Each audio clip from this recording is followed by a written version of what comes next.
Hello and welcome back to Box O Shadows.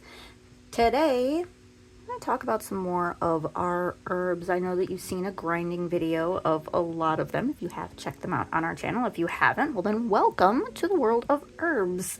But we're not grinding anything today. We're just going to be talking about what we use for our black cat candles. Now those ones you have not seen ground yet. They can be popular, but honestly, they're a smaller amount of ingredients, so we just kind of roll with it whenever we need more. We don't necessarily grind as much. The first thing that we have, this one does need to be somewhat ground down, but it is relatively ground already. The place I got it from had it pretty ground, so there's only a few of the little tears in there. Get my spoon. So it's very similar to like a frankincense, but it is a little bit redder and it's got a much more interesting smell. Frankincense is standard. This one's a little bit more musky, if that makes any sense when you do grind it down. But you do still get these little like tears and stuff, but they do tend to be smaller already, even before you grind them down. So there's some of that. So very, very small compared to some of the ones that we've seen in our grinding videos with like frankincense, where they can be like really big chunks, and absolutely nothing compared to dragon's blood, which comes in a ball. So, oh, my spoon, of course. So that is the frankincense. That's really the only one that gets some actual grinding going into the black cat candle, and it's gonna give it that kind of nice, like a richer musky smell. That is a fun one, and that is one of the three main resins. You've got frankincense, myrrh, and copal are the three big ones. Let's get that back there. The next thing we're going to talk about is sage leaf. Now, normally I would, find a supplier that has basically food grade or higher for my herbs, but these ones are actually wild harvested. These are from our sage, so this is the last of what we have left. I know it's March now, but this is the last of what we got. I think we harvested these in fall or maybe late summer from a sage, so that's what we've got left over. We do dehydrate them relatively quickly after picking, of course after washing as well, and the dehydration process does help to get any extra water off of them, so you don't have to be super fussy, but you do want to be careful a little bit so they don't get burned. Yeah, these are our sage. These are a white sage. Very nice. Also great for cooking. So technically, since these were like a food grade sage, it was intended for cooking and we just grew it to harvest. You could actually use this dried sage for doing any kind of like lamb or chicken dishes as well. So these are totally okay for eating. Well, I mean, we've been handling them with other stuff, so I wouldn't necessarily use these particular ones for eating, but the same plant, we could have saved some and used that for cooking. It's very nice. I do enjoy sage. Like a sage butter is delicious. One more little sage. Get it? So there is our sage, and that's all we've got left. We're gonna have to get more soon. What you could also do with sage, as it is a cooking ingredient, and you can do this with like thyme, mint, bay, which we're gonna see in a second, rosemary, thyme, stuff like that. A lot of grocery stores nowadays sell packets that you can get, like the little clamshell, the little plastic clamshell that's got a whole bunch of herbs in it. Since those are technically food grade, as long as you bring them home and wash them, you can dehydrate them or use them fresh. If you're doing any kind of oils, you can use those fresh, also for salve. Or you can just dry them and store them and have them for later. That's a good way to get herbs off season if you do still want to go through the whole fresh herb process. Which brings us to bay, which again, you can do that same process with bay. This was food grade bay. Unfortunately, we don't have a big old bay tree, so we were not able to harvest these ourselves. But these are our bay leaves. I know you've seen these a lot. These are a big ingredient, and a little bit, come back here, a little bit does go a long way with these guys. If you're making like a whole pot of stew, you'd use maybe like 3 leaves of this size, maybe, in comparison to that.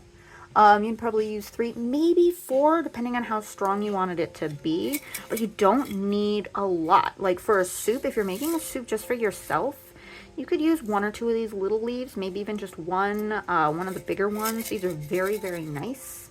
Again, great for cooking. A lot of our herbs are good for cooking. You may notice my lid colors on some of them are different. I know you saw Myrrh had a black lid, and these guys have white lids. The white lids are technically edible, like pure straight edible.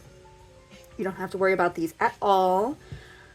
But these ones with the black lid, like our grains of paradise, you don't want to eat these. You should be okay. I mean, technically with grains of paradise, like if you eat a lot of it, it's bad. Same with the bay. If you eat a lot of it, it's bad. But these are not used in cooking. We don't recommend eating these. Don't eat these. These are icky. I mean, they've got great uses. You can also do a thing that they call feeding the saints with grains of paradise, where you would put out like a small dish or serving of these. These are just tiny little seeds. This is, I need to move back. Go. Tiny little like seeds. Now for our black cat candle, what I like to do is grind down a couple of these, like a small scoop. I'll grind it in for the candle, and then I'll have a couple additional ones that I'll put in just straight, so that you'll still have those fun little guys to look at the bottom when everything gets down to burning. It's the grains of paradise. And I guess since I did mention the lids, don't forget your spoons. Always put your spoons back. Perfect.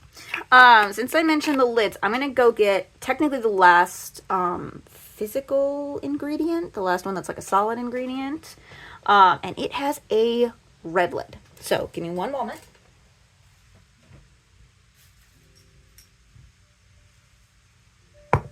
This, get that going the right direction. This is non-edible. You don't eat these.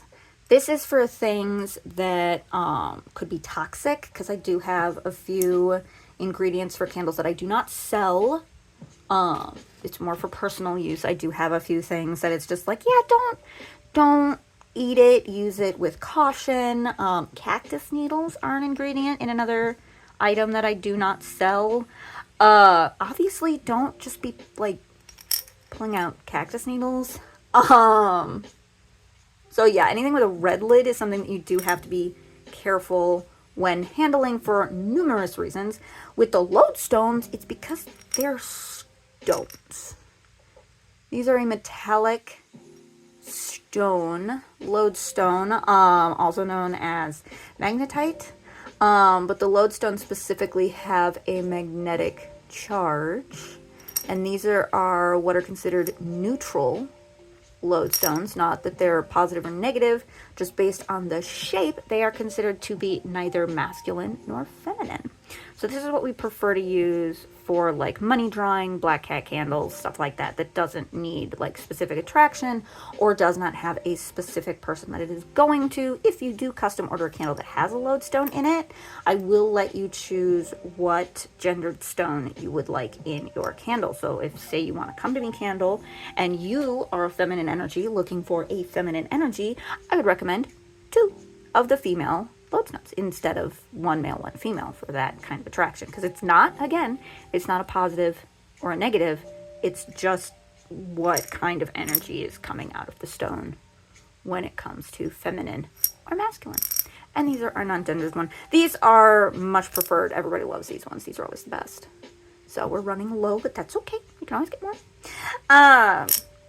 Actually, I still have all those stones that we smashed up last year that I need to still finish sorting through and put them all into jars. But that is the lodestones, and that is our red lids that we do have to be a little bit more cautious with, just because there's some reason to handle with care. Now, I mean, you're probably thinking, well, what's wrong with these stones? Are they sharp? Are they dangerous? Like, they're covered in lodestone food, also known as magnetic hair or iron filings. It is a very fine powder. It's what you'll see that we feed them with, that it creates little spikies sticking off of the stones. I don't want to take it out because it's going to get my hands dirty. And that right there is the big reason why this has a red lid. A, don't put it near your mouth. B, it's going to make your hands dirty. So that's the reason why this one has the red lid. Same with the actual iron filings. I have a jar of the iron filings. It has a red lid. I've got a couple other things like gravestone dirt would usually be a red lid thing just because you have to handle that a little bit more carefully. And any kind of like goofa dust, hot foot powder, stuff like that is all going to have red lids. But for the most part, nothing, with the exception of the lodestones, nothing with a red lid goes into any of our products, I don't think. Not the ones that we sell. Anyway, you have to specially request stuff that has weird things like that. But that is our red lid. I now no longer have a space to put this. Oh, here we go. So that is generally what goes into our Black Cat candle. It is mainly going to have that kind of bay sensation to it. As far as the scent goes, we do add a few other oils and things in just to get the full effect.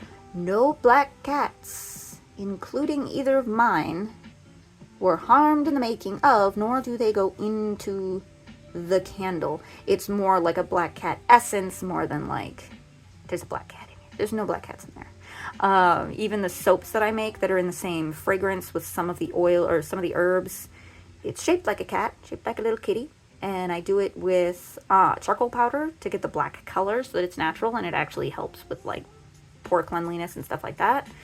Well, not pore as in bad, but like your pores. Helps clean out your pores. Like, you ever seen the nose strips that they have in the black with the charcoal in there, and it's like it pulls all the bad out? Charcoal strips, but in soap. So the first time you wash your hands, you're gonna be like, ugh. Then it all comes off and your hands are super clean. But those are just shaped like a cat. There's no cats in them. There's may or may not be a cat hair too in there. I'm not gonna lie. We've got two. One is a long hair, and the other one sheds a lot. He's very dandery right now because the season's changing because the weather's all weird. But that is the gist of what goes into our Black Cat candles, which are great. If I can fix this, for like clairvoyance, if you want to kind of like enhance dream energy, stuff like that. That's what those candles are really, really good for. They're great before bedtime. You light them, I'd say 2 to 3 hours before you go to bed. Blow them out right before you get in bed, and then have a good night's rest. For the soap, it's always great for your last hand washing of the night, or if you wake up in the middle of the night and you have to go to the bathroom, wash your hands with the Black Cat soap. That's always a good way to kind of just enhance that sleep that you're gonna get for that night. Much like anything with Bay, I don't recommend it like extended long-term use. If you do start having really strange dreams, like we're talking, like cold medicine kind of dreams, maybe take a day, take a day off from that. Just in case. It's one thing to have dreams and like, maybe get visions of like what's going to happen in the future. Things like that are great. But if you start having like crazy dreams, like you're on a roller coaster in the middle of the ocean and you're under the water and the octopus, they're trying to get you to do something crazy, maybe just take a break. I think your brain could use a small rest, like a day or 3, and then you can come on back to it, and then you're all good. But for the most part, it's not going to cause lucid dreaming. This is just in the off chance that something weird happens, or if you're doing like too much Black Cat, or you're mixing Black Cat and full moon and just really like enhancing everything on that. Moderation. Moderation is always key with these kinds of things. But that is going to be it about our Black Cat candles and our herbs for that. I know I am just rambling on at this point. But if you're interested in seeing more of these crazy rambles in the future, go ahead and hit that bell to subscribe to our channel. That way you can always see what we're going to be doing in the future. I promise you do not need a book and you do not need a candle. Just hit that bell and you're good to go. Also, if you like this particular video, go ahead and give us a thumbs up. It's free. And that lets us know that you like this particular content so we can bring more of it to you. if this isn't what you were looking for, go ahead, check out our channel. We've got a ton of other stuff on there, and we've got a bunch of different playlists that we've got for you to check out specific things. If there's certain stuff that you're looking for, such as if you like our beet stuff, if you like the herbs, but you want to see them like being ground down and that whole process, we've got stuff for that. And we'll see you in the next one.